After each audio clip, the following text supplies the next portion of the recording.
As you mentioned it, Home Secretary, I refer the committee to my register of interests. One of my donors, Safwan Adam, had an interest in Stay Belvedere. There are something like 250,000 asylum seekers in the system at the moment. I know you inherited this backlog, but when are you expecting to clear it? So we've already had a significant drop in the number of people awaiting an initial decision. So the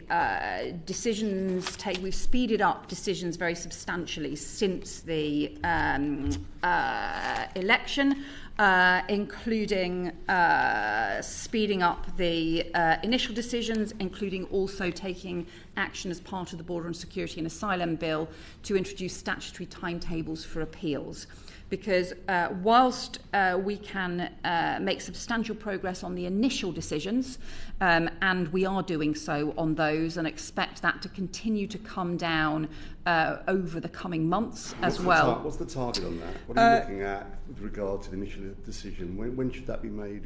By what time? So I was just scrolling through my pages that maybe that excellent. The number with initial decisions are more than double those in the 3 months before the election in the period of January to March. We're going to continue with that high level of decision making, and that should bring the initial decision making down. There's obviously a certain point at which the process, it just becomes the number of people, the time it takes then for process decisions to go through the system. Though? What's that target to make an initial decision? So, what's the time target? Duration?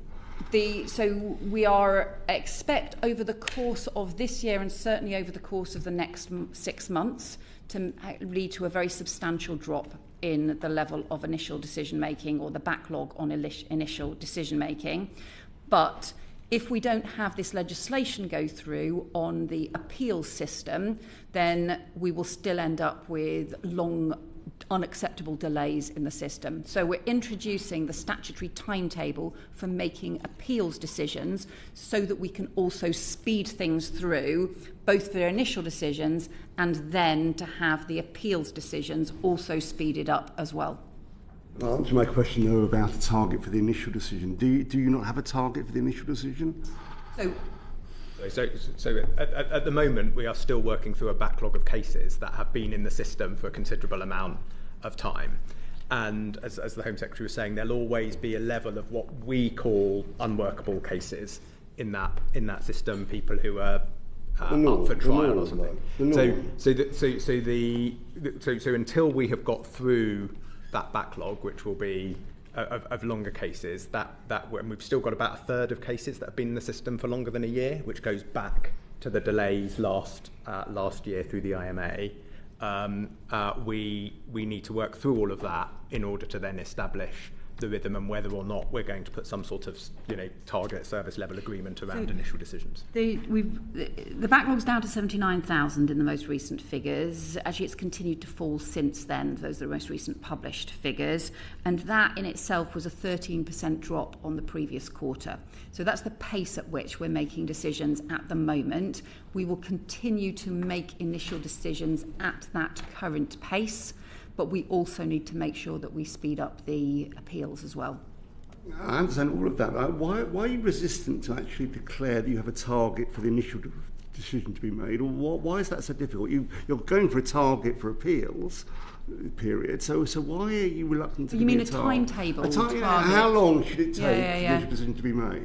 Look, well, so part of the reason for that is because the new system, we are going to set out further reforms to the asylum system, but one of the things that I have always been keen to do is to have a system for fast-track decisions and appeals, so that for people, if people arrive from predominantly safe countries, actually they shouldn't be sitting in the asylum system for a long time at all. We should be able to take those decisions really fast, be able to take those decisions, make sure that they go through the appeal system really fast, and then also make sure that they are returned really quickly as well. So that would mean a fast-track system alongside the main asylum system. I think that would be really important in terms of making sure that the system is fair. That will require legislation in order to be able to do that, as well as new system design. So part of the reason, I do understand the question that you're asking, but part of the reason is because I actually think there should be faster tracks for those cases so that we can get those through the system really quickly, really within a matter of months. And when are we talking about this legislation? I understand the reason why we need such fast tracks. What are we talking about? So the first phase of legislation that we've introduced in this area is the Border Security Act. That obviously brings in the counter-terrorism powers in terms of tackling the small boats and the criminal gangs. Does also include some measures around this, including the statutory timetable on appeals. We do want to bring forward further legislation. We will announce further measures on this as soon as we are able to, and I will update the committee as soon as I can. I'm very